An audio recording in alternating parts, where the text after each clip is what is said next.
I think when you only focus on the calories and you only focus on the weight, I think we put so much stock in people losing weight, which is not a bad thing to lose weight, don't get me wrong, but to make it the primary goal of what you're trying to accomplish rather than get healthy to lose weight as a side effect, we've got it backwards. We're saying lose weight and you'll get healthy as a side effect. And it doesn't work that way.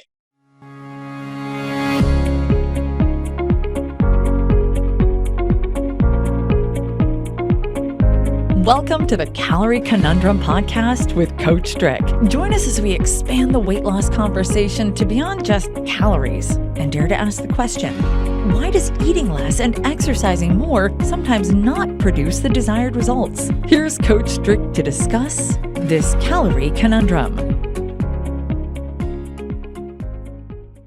Well, hello everyone and welcome to the Calorie Conundrum Podcast.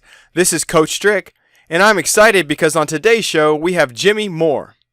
Jimmy is an internationally best-selling author, podcaster, and inspiring speaker who in 2004 lost 180 pounds, which enabled him to come off prescription drugs for high cholesterol, high blood pressure, and respiratory problems.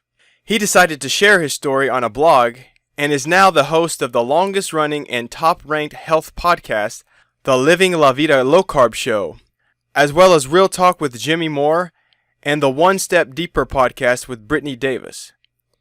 He has interviewed well over 1,700 of the world's top health experts and has dedicated his life to helping people get the best information possible about nutrition and lifestyle so they can make the right decisions for their health. He has authored or co-authored 9 books, including Keto Clarity, The Ketogenic Cookbook, The Complete Guide to Fasting, and Cholesterol Clarity. You can find more information about Jimmy and his work at www.llblc.com. Let's hear what Jimmy has to say about gaining health to lose weight. Jimmy, welcome to the podcast. What is up, Coach Strick, man? Good to see you, man. Good to see you. Thanks for coming on the podcast today. Yeah.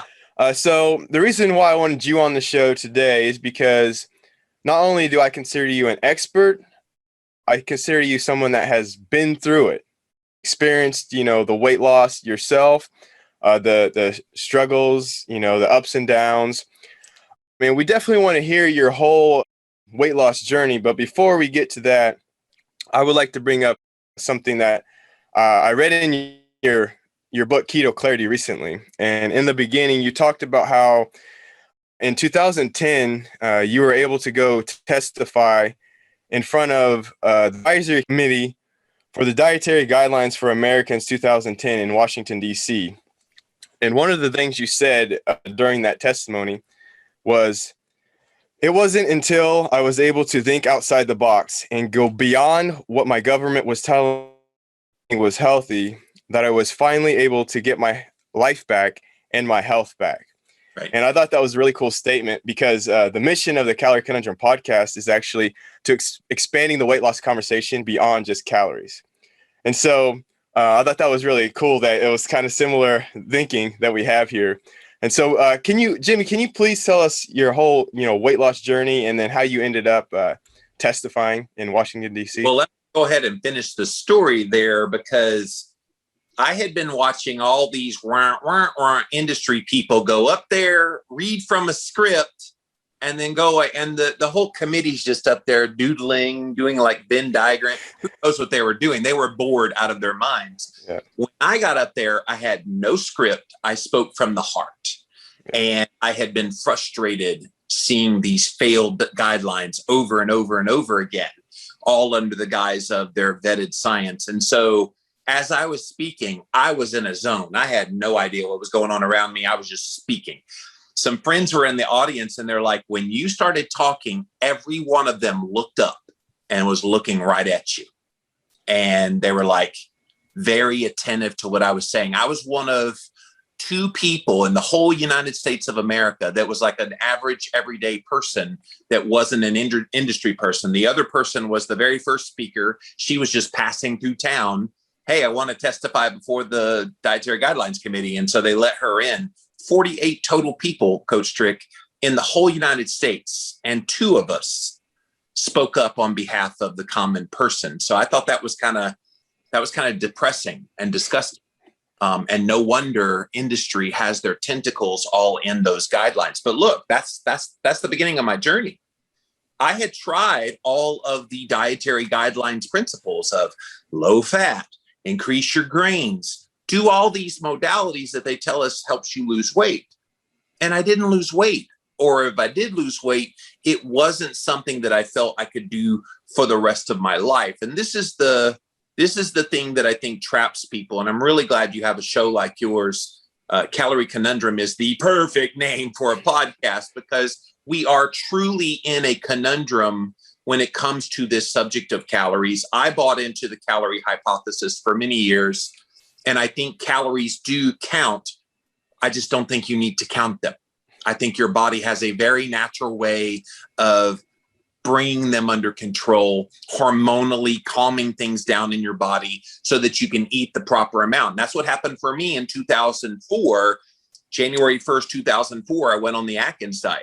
And it was unlike any diet I'd ever seen before. I had tried and failed on every low-fat diet known to mankind. I did it and had done well losing weight, but always gained it back because satiety, hunger, cravings all came back, or satiety went away, but all the hunger and cravings came back with a vengeance.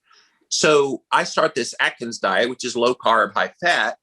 And immediately after the first few days of suckage, I noticed something amazing. I wasn't hungry. I wasn't even thinking about food. Now, this coming from someone who used to drink 16 cans of Coca-Cola a day. I used to go to fast food, McDonald's 2-3 times a day. I would go by 7-Eleven and not just get the double gulp, but the big gulp, super big gulp. I get the double gulp and have this big ass thing of soda. I was a junk food junkie. I would eat whole boxes of like Little Debbie snack cakes at a time, 2 whole boxes, just watching TV. I was bad and got up to 410 pounds. And worse than that was I didn't know how bad it was until I went on the Atkins diet. So I start this and I'm losing weight at a pretty good clip, 30 pounds the first month on Atkins. I'm like, all right, that's cool. Second month, I was like, I need to wiggle because I'm energetic now. Very quickly became energetic. I started exercising, which was 3 miles an hour on a treadmill. Today, that's nothing. Back then, that was weightlifting because I was carrying a lot of weight still on my body. And so I lost another 40 pounds the second month, 100 pounds in 100 days. And it was at that point I thought, there's something to this. Even if I never lose another pound, there's something happening internally that I'd never experienced on any diet before. And so I ultimately did lose 180 pounds on the Atkins diet. And that's where my claim to fame kind of started. Was the Atkins company reached out, hey, we heard you lost some weight on our diet. I said, yeah, a little. And they featured my story on the front of their website. And I started getting all these inquiries, hey, who are you? Where's your blog? Where's your book? And oh, you people leave me alone. So that's where Living La Vida Low Carb started, was April 2005 as a blog first. And then a year later, created the Living La Vida Low Carb show, which is now the longest running health podcast on the internet. Yeah, that's such a, cool story to hear how you came from all these different, diets. And you said in your book, and you said publicly that you lost, I think it was over 100 pounds on the traditional low fat kind of diet. Why would you not consider that a success? I think it was a success at weight loss, but it was not a success at health gain. So 1999, my brother Kevin had a series of heart attacks within 1 week. He had 3 heart attacks at the age of 32 that just about killed him. It ended up making his heart about 15% of its function. So he was really bad off. And he and I are full-blooded brothers. So I looked at him, 4 years older than me, and went, that ain't going to be Jimmy at 32. So I was 28 and I said, I got to lose weight. So I defaulted to what I knew. And what I knew was cut your fat. That's what we'd always been told. So I went to the grocery store and started looking for naturally fat-free foods. So you know what I found, Coach Strick? I found things like marshmallows are naturally fat-free. I ate those. Coca-Cola, not a damn bit of fat in Coca-Cola. I drank all the cocoa on it. Twizzlers, salads. Like I mixed some good stuff with some really bad stuff, but it was all fat-free. It was all predicated on the fat grams. I didn't know what sugar's impact was. I didn't know what carbohydrate impact was. All I know is I cut my calories way down. I cut my fat way down, and I lost weight, significant amount of weight. Unfortunately, I was miserable. I was angry. I now know, because this thing is 70% fat, I was starving my brain. So I was moody. I was not remembering things. It was really bad for my health. So while I looked aesthetically thinner on the outside, I was falling apart on the inside because it was not something I was going to be able to do for the rest of my life. Yeah. So there's a lot of people that follow diets and they lose weight and they consider that it's success, but they're tired all the time. They have no energy. They start having all these issues as far as pains and all this other stuff. And it's just like putting two to two together here. It's like, maybe you're not as healthy as you think you might be. And this is why the calorie hypothesis is so bogus. I think when you only focus on the calories and you only focus on the weight, I think we put so much stock in people losing weight, which is not a bad thing to lose weight, don't get me wrong, but to make it the primary goal of what you're trying to accomplish rather than get healthy to lose weight as a side effect, we've got it backwards. We're saying lose weight and you'll get healthy as a side effect. And it doesn't work that way. Plus, you're also negating all the other things that are involved with your weight management besides the food and even the movement in your life. Stress is a bitch. Like stress is going to get a lot of people. And it does get a lot of people. Your level of insulin resistance is also a major contributing factor. I think about all those years that I just ate junk and didn't even think about the 1,600 grams of carbohydrate I was eating a day. That came with a lot of damage. Yeah, I know. Let absorb that. And it was my life for so many years. You can't expect someone who had those habits and had the damage that came from that. Thank God I never got type 2 diabetes, but I was teetering on it. I did have morbid obesity, but I never had anything worse than that happen to me. I was put on high cholesterol medication. I was wheezing, so I was put on some respiratory medication and then blood pressure medication. Today, I've taken no medications in over 15 years. And it's easy to do once you calm down that hormonal response. And that's what I think we need to be focusing on is less about calories, more about controlling and eating and doing things for your life to control your hormones, insulin, cortisol, on down the line.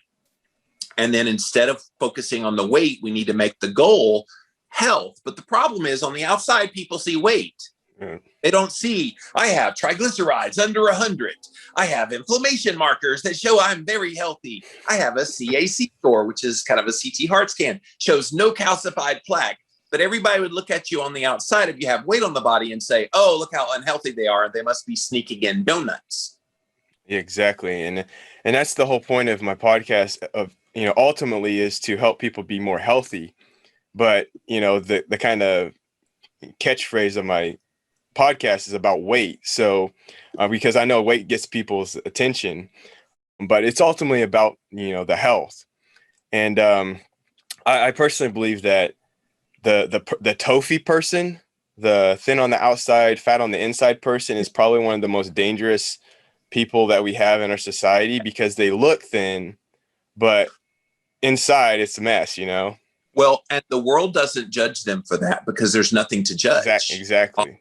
On the outside, this thin person. And then they don't judge themselves because they've been told by society, if you're thin, you're healthy. Yeah. And, I know there was controversy a couple months back with the Cosmopolitan magazine having these obese women on the front cover and it says, I'm healthy, and I'm like, okay, caveat, yeah. You might be healthy or you're just telling yourself you're healthy, but you're not really healthy. I think there are quantifiable ways to measure health on the inside through blood work, looking at things like triglycerides, HDL, HSCRP, which is one of those key inflammation markers, HbA1c, which is kind of a key blood sugar marker, fasting insulin. You get those things in line into a healthy range. I don't care what you look like on the outside. You're not unhealthy. Yeah, that's exactly. And that's one of the reasons why I pursued physique competitions, is because I know people see somebody that's fit and they think that person knows what they're talking about. So I'm kind of using it to my advantage to say, like, see what I look like? Now listen to what I'm saying, because it's opposite of what everyone else is saying. And the same thing goes for the white coat. People see the white coat and they say, oh, you must know what you're talking about. And so, yeah. But you're using it for a good purpose, because you've got information. How many people, Coach Strick, are going around using that fitness look, that white coat, but they're giving horrible information that's then leading people down a path. And then people psychologically go, what's wrong with me? And what they're telling me to do is not working. And so I think it does more harm than good. You're a unicorn, dude, because you're one of the rare people that has the good information, uses that notion that you're an expert because of how you look, but most people don't. Most people they're in it for a buck. And I hate to say it, but the system is kind of against the person trying to change. It's trying to keep them stuck in this loop of try, have a little success, but then fail and go back to eating junk and then try. And it's just this loop. And what they don't realize is a lot of the like diet foods and diet companies, things like Slim Fast, they're out there. They're owned by the junk food companies. So when you get frustrated with Slim Fast not working, guess what? Oh, come on over to the comfort food of whatever they sell on the other side of things. And, oh, you're tired of being fat and sick. Oh, come on over. And they're getting you coming and going. Yeah, that's perfect, because I mean, this is exactly what is happening. And just people just need to know this, because they're just going through a lot of people are just doing the best they can with the information they have. And that's the thing I see with a lot of trainers and thin people, especially the ones that didn't have to try to be thin, is that they think that because they count calories or work out or whatever, that's the right way because it worked for them. And so they're telling everyone else that, hey, it worked for me. Look, I'm thin. Like, and they're telling everyone that, and yet it's not the same for everyone. And some people have, different metabolisms, different bodies. And that's why, like what you said, I think people are getting hurt by that, because they're just out there saying, look at me, I'm fit, and listen to me. I'm just going to tell you the stuff that worked for me. Well, and this whole cult of personality that we have to have some influencer tell us how we're supposed to eat. It's like, what happened to like the good old days of just figuring it out for yourself? Before we had social media and the internet, we kind of did this thing called read and research and kind of try things for ourselves. It's one thing I tell people often. They're like, I heard about X diet. And I'm like, all right, try it. Try it, see how you do. Even if it's something I would personally never do, I'd be like, try it, see how you do, see how you feel. Don't just look at weight as a measurement. Look at all the things and then just kind of evaluate it that way. I think we fall into the trap of whatever the latest trend is. I've been around long enough, 17 years in this business. Atkins was hot when I first came on the scene. Then it was paleo. Then it was like Whole30. Then keto came around. Now it's carnivore and fasting. And you've got all these things. At the end of the day, you don't need a diet trend to hop on. You need to figure out what works for you and then do it. Like, it's not rocket science. That's perfect. I mean, that's perfect, because that's what one of my core values of the podcast is basically respect for the individual. And just like I've said, I don't know how many times I've said that on this podcast. It's like, you just have to figure out what works for you. Yes. And people keep handing off responsibility to the white coat or the fit person for them to tell them like, what should I eat? You know, what should I do as far as exercise and stuff like that, instead of saying, hey, when I eat that, I don't feel good inside, you know, like, it's just taking responsibility for yourself. And yeah, go ahead. By the way, never trust your doctor giving you nutrition advice. This is something a lot of people don't even understand. Doctors do not have training in nutrition. Are you hearing me? Please hear me. They don't know anything. I've interviewed a lot of doctors over the years, and I always ask them this same question. How many hours of training did you have in nutrition? And I heard a Duke University, this was like a couple of years ago, Duke University 4th year medical school student. And he's like, dude, I had 1 3-hour seminar. They didn't even mention insulin. They didn't mention anything of relevance. It was kind of like a quick recap of the dietary guidelines. That's pretty much it. Yeah. And that was it. And even like dietitians are not that qualified either. Yes, they know about nutrition, but they know about the propagandized nutrition they've been told because their number one sponsor is Coca-Cola. So let's know where the information is coming from. When you're hearing people tell you things about nutrition, it's not always unbiased. It's one thing I've always prided myself on. I have no credentials behind my name by design. I've been offered a lot. I've been offered to be MD, I've been offered PhD, I've been offered, all these things. I have turned them all down because I want people to know you can be an empowered patient. You grab back control of your own health. You look at doctors and other people in your health journey as merely consultants in your health. You still own you, and you make those final decisions about what's right for you. Man, you're going to get me banned off the podcast. This is perfect. This is exactly like the whole point of my podcast is exactly what you're saying. So let's talk about this diet. So you found a diet that works for you. Yeah. It started with Atkins. So tell me, what is it about Atkins that you believe helped you improve your health? Yeah, I think it goes back to the hormonal change because forever I always focused on eliminating calories and greatly minimizing them. And that does work. Let's be frank about it. If you're trying to lose weight, cut your calories. You will lose weight. Like that's not hard to grasp your head around, that if you eat less and you expend more, you will lose weight. But that's not the point. The point of a diet is how can you eat, still feel great, lose weight, have good health, all of these things all combined. And so when I started the Atkins diet, I eliminated the thing that was exacerbating my health the most. And it was the sugar and the grains and the other carbs. Now, are carbs bad? No, you can have carbs in the right amount. But by that point, I was so insulin resistant that having one bite of carbs is the equivalent of about 20 to 30 bites of carbs in someone who's insulin sensitive. So it's about the dose. And so when you are insulin resistant, and there was a study that came out 2 years ago that found 88% of the American population is on the spectrum of insulin resistance. Some just a little bit, some a lot of bit.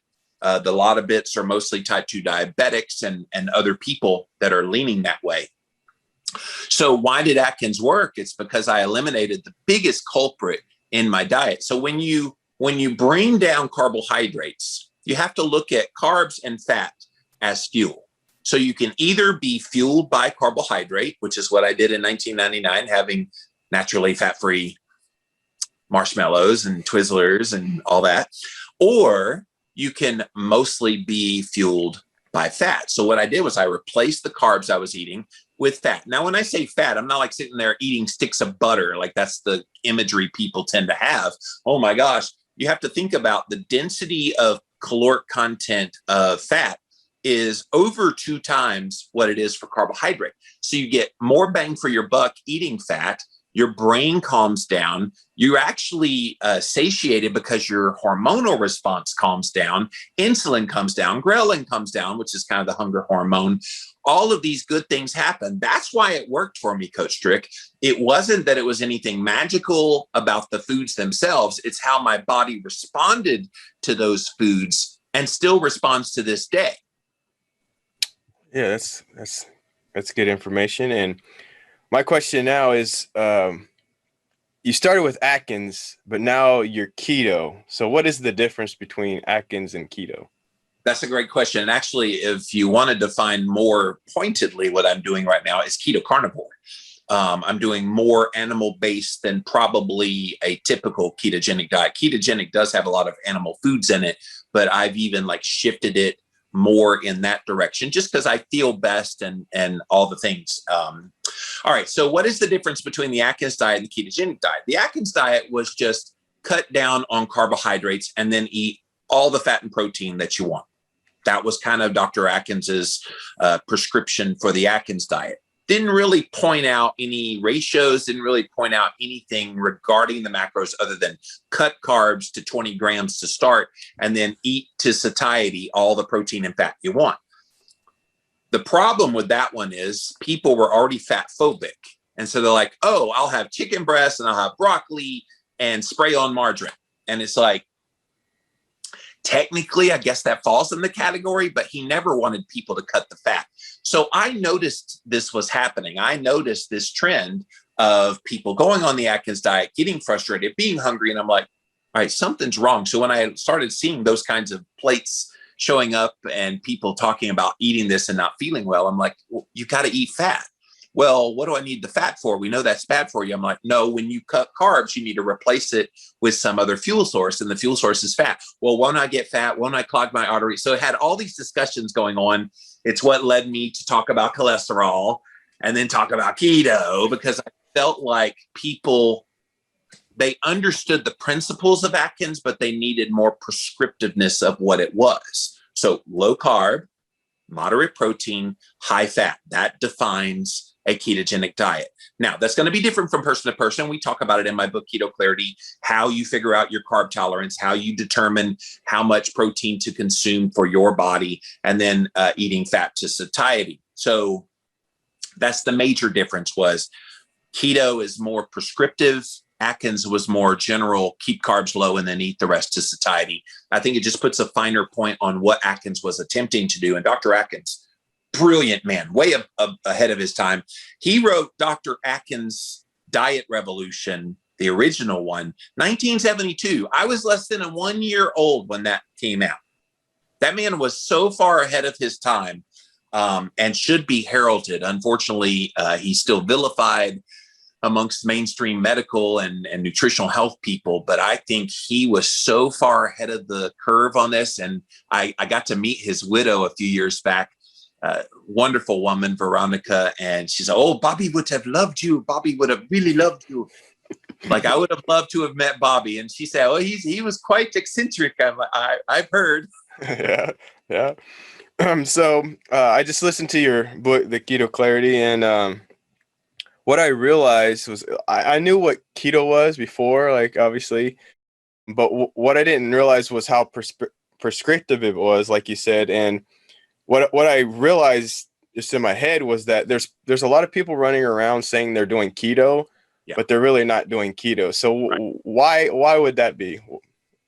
Well, the same thing happened to Atkins. People are like, oh, I'm eating bacon, eggs, and cheese, so I'm Atkins. I'm like, did you actually read the book? Like, I think, Coach Strick, you know this, being a coach, people like to cut corners.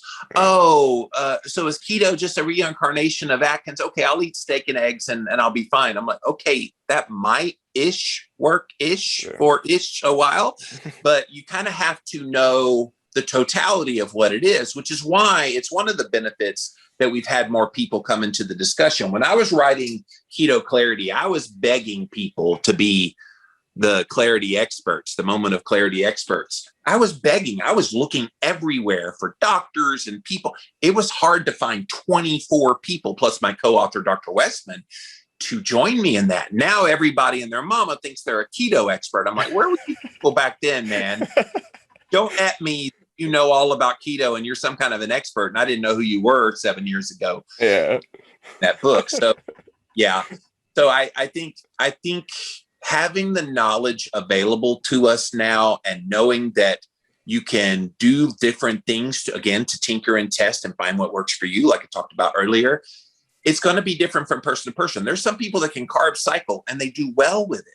There's some people that can have higher carbohydrate because they work out more and they need that glycolytically demanding workout to have a little bit of juice behind them when they flip a tire. I love to flip a tire. I sometimes have to add a little bit extra carbs so I don't black out when I'm flipping the tire. I think because people try to put keto in a box that it's this, it messes people up when somebody goes outside of what this is. They think, okay, well, that's not keto. Well, it could be, because keto is not a diet. Keto is a metabolic state. If you can prick your finger and see a certain number on a blood meter that shows you're in nutritional ketosis, whatever you're doing at that very moment is your ketogenic diet. Yeah, that was eye-opening for me, is to know that, like, it's kind of difficult to get into ketosis, and most people are probably just consuming too many carbs, even when they're saying they're on keto. Yes, and with the net carbs, and without testing, you don't know if you're in keto or not. Right. Well, sometimes people say, do you have to test to be keto? And I'm like, you don't have to, but it definitely gives you the peace of mind. I'll tell you, if you have a brain that's like on fire, if your mood is pretty calm, if you're energetic, and here's a telltale sign, can you go many hours between meals? Like, I remember when I first started testing nutritional ketosis for real, testing my blood ketones and everything back in 2012 is when I was doing that. I forgot to eat one day, like forgot. Now, remember, I'm the guy that used to drink 16 cans of Coca-Cola, eating fast food, and constantly eating. And I went 24 full hours before I went, I haven't eaten in a while. Oh, wow. It's been a whole day since I've eaten. I would have never forgotten to eat, but because everything was calm in the body, back to the hormonal response, I didn't have the need that I needed to eat. Now, of course, I ate. It's where I started learning about kind of intermittent fasting and even pushing some longer fasts. It became a part of naturally how my body responded. It was really a beautiful thing when that started happening. Yeah, that's also good information. So I said at the beginning that I wanted you on because you're an expert and you've been through it. You've actually had the success and the failures. But another reason why I wanted to bring you on here is because I wanted to talk about the issues with, like, haters. And so if anybody's ever done any kind of diet or changed anything in their life, really, but especially when it comes to diet, there's always a stigma. And especially when you're doing something like keto, where you're eating all this fat, where it's, everyone knows fat's bad for you and all this, there's a stigma, like with your family and your friends, when you go out to eat or you go to some kind of family event. And it's kind of, there's a social pressure to not do the thing that you're doing, as far as, like, for me, it's gluten-free. So I've been gluten-free for a while. Yeah. And with you, it's keto and just eating a lot of fat. And so that's one level of it. But my question, and what I wanted to get into with you today, is that you were a leader in this whole keto thing, and you were doing this, high fat, Atkins keto diet right when the internet started coming, like, and getting big on social media and things like that. So what is it like to be? What has it been like to be a leader in the keto movement with the increased exposure on social media? Yeah, social media didn't even exist when I started blogging in 2005. And here's a little fun fact about my podcast. 2006 was when I created that. The iPhone had not been invented yet. There were a total, Coach Strick, of 900 podcasts, and I was one of them when I started podcasting. 900. You want to know how many there are today? 9 billion. 1.3 million. Jeez. Yeah, it's up there. And so yeah, I mean, it was kind of interesting because in the early days, I was kind of still finding my voice. Who am I in this space? What do I want to talk about? Who am I going to be about? And so, yeah, it's been interesting with the haters because they came quick. Like, Uh, They tend to do that. Go ahead. I said they tend to do that. Yeah. Well, funny thing is, everybody thinks social media started the haters. If you were any of back then, it was forums. I did YouTube videos. Oh my God, the YouTube video comments. Again, people think that's a recent thing. We're talking circa 15 years ago. I had people saying all the ugliest things you could possibly, and I think the anonymity of it all, people just felt, oh, I'm going to hurl insults at this asshole on YouTube, and they can't do anything about it. Yeah, exactly. And so I started seeing that pretty early. In fact, I self-published a book in 2009, and when you put yourself out there, people will love you was one of the chapters, and then the chapter right after that, when you put yourself out there, people will hate you. And I think it's just a product of when you make a declaration of what you're about, you're going to draw the good and the bad. And it's so easy for us mentally to focus on all the negativity. And as much negativity, and I've gotten over the years, I get so much love at the same time. And I try to let the people who give me positive feedback drive me to keep going, because there have been times when it's been so overwhelming with the negative, it's almost hard to keep going. It's because at the end of the day, they don't know who you are. They don't know your art. They make suppositions, but I learned it's not really about me when they start hurling the hate. It's all about them and the insecurities they have. Maybe the jealousy that I've been successful at writing books and doing podcasts. I don't know, but they got issues. So when you kind of look at it through the prism of, all right, they're hurting, and hurt people, then it gives you more of a heart for, I wonder what's going on in their life, rather than, oh my God, how are they saying all these things to me? I don't play that game, because you don't last as long as I did if you played that game. Yeah, that's I can't imagine what people have said.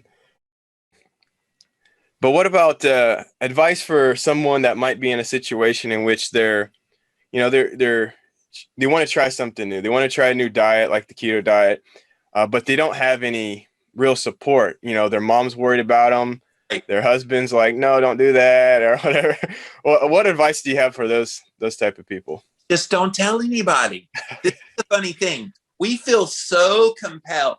I eat a gluten-free diet. I'm Coach Strick, and I eat a gluten-free diet. Thought I'd let you know. It's kind of like the vegans out there. Oh, nobody cares, dude. Like, seriously, nobody cares. So just don't tell people. Like, just start eating and see if you describe what you eat. Most people don't have a problem with it. But as soon as you put a label on it, people are like, oh my God, I've heard about that Atkins diet. It's going to kill you. Look what it did to the guy that invented it. He died of his own. You're going to get all the baggage that comes along with it. And we've seen it in our culture with certain buzzwords. You don't say certain buzzwords because then there's a lot of baggage attached to buzzwords. And so same in the diet world. Don't label it. Don't say anything about it. Just do it. Yeah. The labels get you in trouble. Because one of the things labels does is it puts you in a category, and then with the haters, especially like you're saying, like all of a sudden you're in the keto category, so that means you're an idiot. You don't know what you're talking about. So I know that since you're in that category, I can say this stuff about you. And so I on Twitter just today before we came on the air was like, well, we know Jimmy Moore, blah blah blah blah blah, because he pushes this and this and this. I'm like, that was my thinking 10 years ago, right, sir? I have evolved in my thinking based on experience, based on more research, and he's, I don't care. You push this and you're leading people down this train. You should kill yourself. And I get some ugly stuff. And I'm like, okay, not a person. Yeah. So that's a key point that you kind of just hit on, was that you're associated with something that is in your past, and people.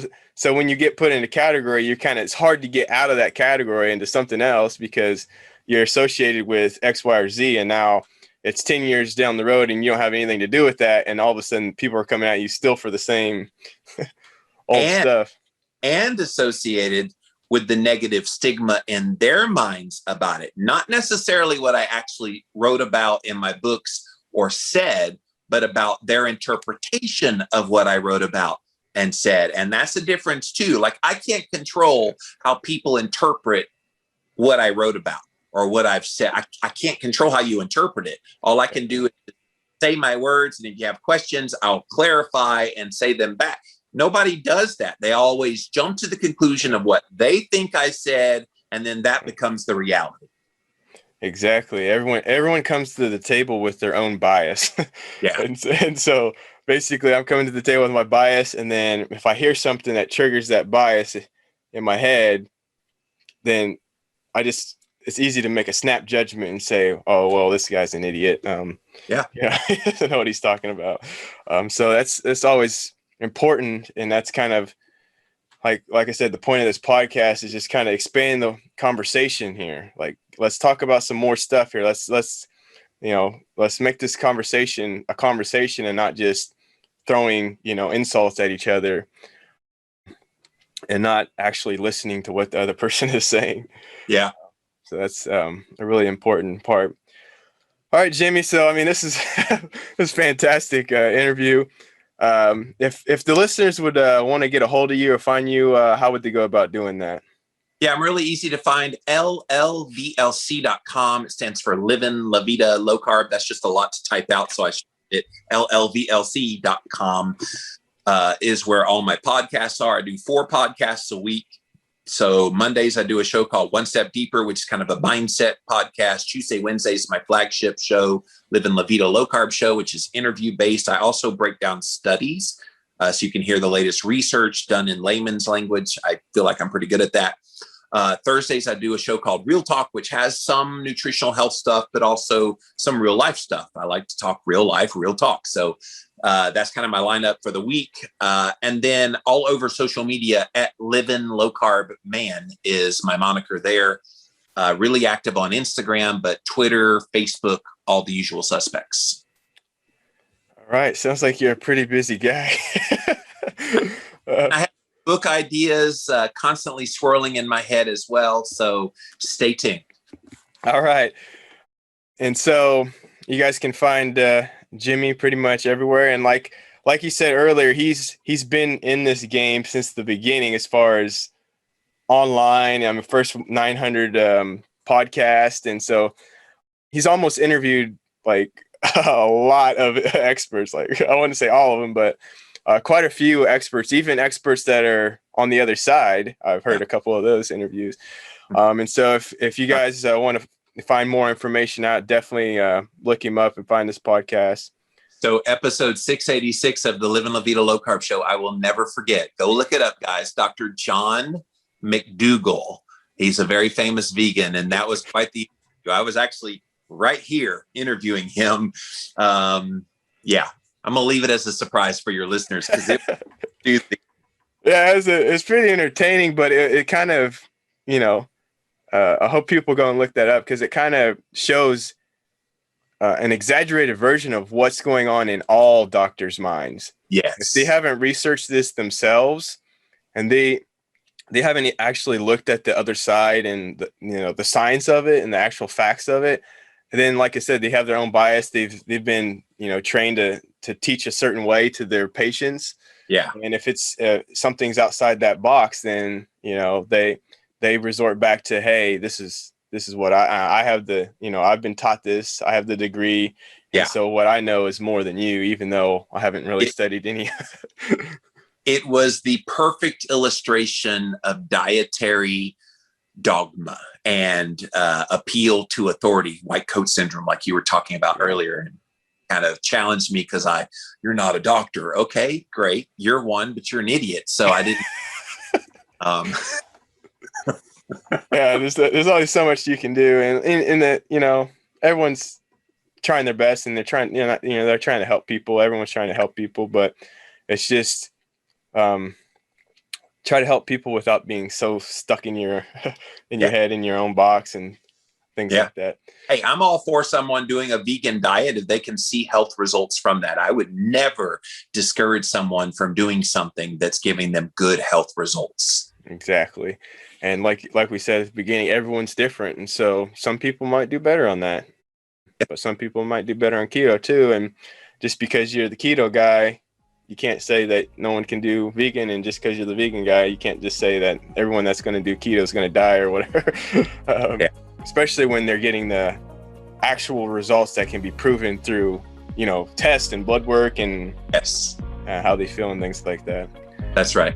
All right, Jimmy. Well, thanks for coming on today, and talk soon. Thank you, man. I hope you enjoyed that episode with Jimmy as much as I did. Jimmy hit on many points that are directly in line with the Calorie Conundrum podcast that are rarely heard in mainstream health and fitness today. From losing and gaining weight, to eating mostly fat, to discussing the education doctors receive, to dealing with haters, Jimmy has experienced all of this plus more. And I am so grateful he was able to be on the show today and share his expertise. And with that said, this is Coach Strick saying thanks for listening. And remember, when calories in, calories out doesn't work, that, my friend, is a calorie conundrum.